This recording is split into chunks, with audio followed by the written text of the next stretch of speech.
Thank you. Okay, there we go. The first thing I want to do is thank Nancy. I don't know where she is, but oh my God, Nancy. She said she was going to sponsor this. I had no idea what she was going to do, so this is amazing. Okay, so the first question I get asked is, what in the heck is the Indomitable Spirit, and why did you start it, and where do you see it going? Well, okay, so in order to tell you a little bit about what I do and what Allison and I do, because Allison Arngrim is my partner in this, I'm going to take you back a little ways into my world so that you get some kind of an idea of who I am and what I'm all about. By the time I hit the age of 30, I had been molested. I'd been married, divorced, found myself a single working mother, and I'd lost both of my parents. So I hit the age of 30 with, what the heck just happened to me? I mean, oh my God. So I also found myself with a lot of physical problems. I had anxiety and depression and lockjaw, which is a great way to lose weight, but not, really how you want to lose weight. And I packed up my son. I had a beautiful 8-year-old son, and I moved him out to California, and I figured, well, I'll just start this whole thing called life over again. So by that point, though, I was at a point in my life where I didn't trust people. I didn't want to be happy about anything because I thought the minute I'm happy, then something awful is going to happen. So I just probably wasn't the most pleasant person to be around. And somewhere in my 50s, life actually started to look pretty darn good. Had a great job, son grown up, everything was going the way I wanted it to go. And then I literally hit a brick wall, or I suppose I should say a brick wall literally hit me, because I ended up having, I don't know if he's going to show it, but I ended up having a head-on collision with a woman who was going 55 miles an hour and just slammed into my car.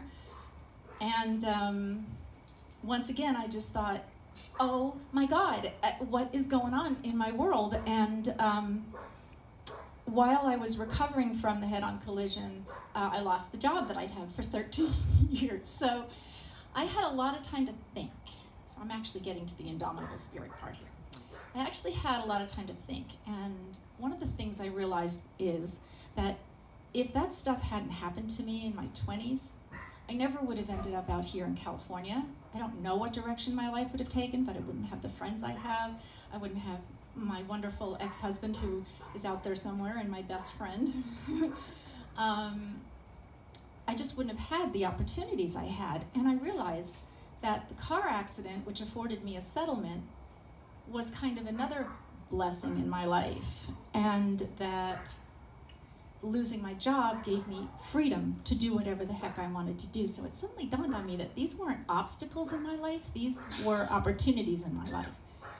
And so I took the money and I started a little business, and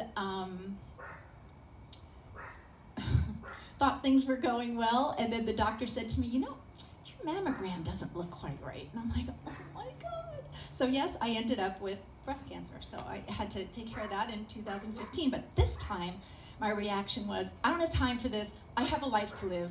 This is not going to stop me or slow me down. And what it did do was it opened my world to other cancer survivors. It opened my world to Allison Arngrim, who is a child sexual abuse survivor, to Erin Runyon, who lost her beautiful daughter, to people whose stories made mine look like a walk in the park. And that's when Allison and I decided to create this little thing called the Indomitable Spirit, which is, we want to be the go-to resource for people that just simply don't know where to go to get the help. We want to do webinars, seminars, conferences, podcasts, interactive chats, basically a glorified support group for anyone that needs help getting through feeling like they're stuck in a rut or stuck like a groove in a record. So that's basically my story in a nutshell. It's basically my aha moment that I can actually do something with my life and maybe help some other people to get where they want to be. So hopefully I answered those 3 questions, but I have a feeling by the time Allison speaks and Erin speaks, you'll have a completely full idea about what this is all about. Okay, so most of you are probably here to hear a little band play. One of the things that got me through everything in my life is music. As a kid, it was the Beatles. As a teenager, right before I went through my terrible 20s, it was Jackson Browne. And somewhere in my 50s, I got introduced to this little band called Venice. And they pretty much knocked my socks off. So for those of you who have not heard them, this is my gift to you. Will be a real treat. We have 3 of the band members here tonight. We've got Michael Lennon on guitar. We have Mark Harris on bass guitar, and the best singer on the planet, Marky Lennon. 3 members of the band Venice.